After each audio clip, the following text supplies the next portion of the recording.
Salma slams Western Cape government's HIV/AIDS campaign, and Zohwala says plan to eradicate squatter settlements by 2013 will not be met. I'm Lebo Changela with this news update. The South African Medical Association has criticized the Western Cape government HIV/AIDS campaign for what it describes as gambling with people's lives.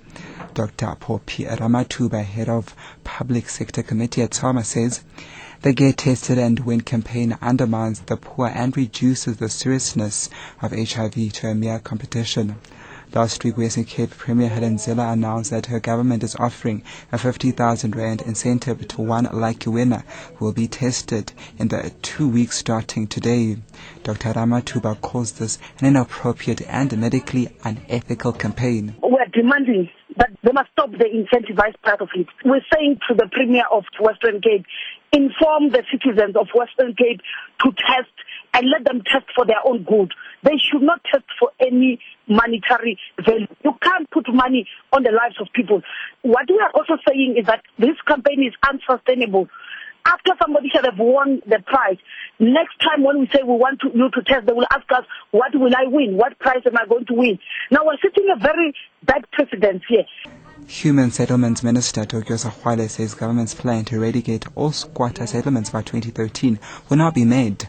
Government and private sector delegates have attended the Each One Settle One campaign in Northam, Limpopo, where the mining giant Anglo Platinum unveiled its low-cost housing project for employees. Zohwala explains why the target won't be met. The eradication of all informal settlements by 2013 cannot happen. And it's part, by the way, of the call by the United Nations Millennium Goal, where it's not possible to meet that target because of the world economy, the way it has not performed very well, and because of the effects that such a global economy has had upon our own country, where the growth rates are not so good. Meanwhile, the National Union of Mine Workers says the low-cost subsidy housing project by Anglo Platinum has been long overdue.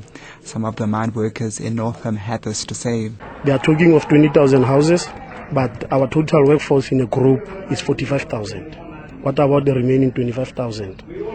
And like I already indicated, it's more than 10 years that we've been negotiating through our labor unions. As usually, some of them, they used to travel a distance to come to work. They woke up around 2 o'clock in the morning. If they are closer to where the working place is, really it will be a benefit. And African Rainbow Minerals has announced the distribution of a further cash dividend of 23 million rand to broad-based shareholders.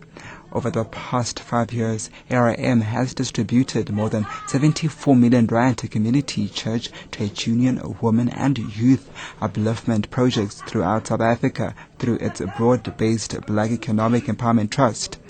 ARM Chief Executive Andre Wilkins says the trust has managed to weather the economic storm sweeping the world and is financially sound. But the BE Trust was funded through a loan from the banks. The outstanding amount of that is 1.65 million rand. Even in the times when the world is depressed, when share prices is depressed, the net value of this BE Trust today is 3.5 billion rand. That is after the loans are repaid. So we're in an extremely strong situation with the trust going forward.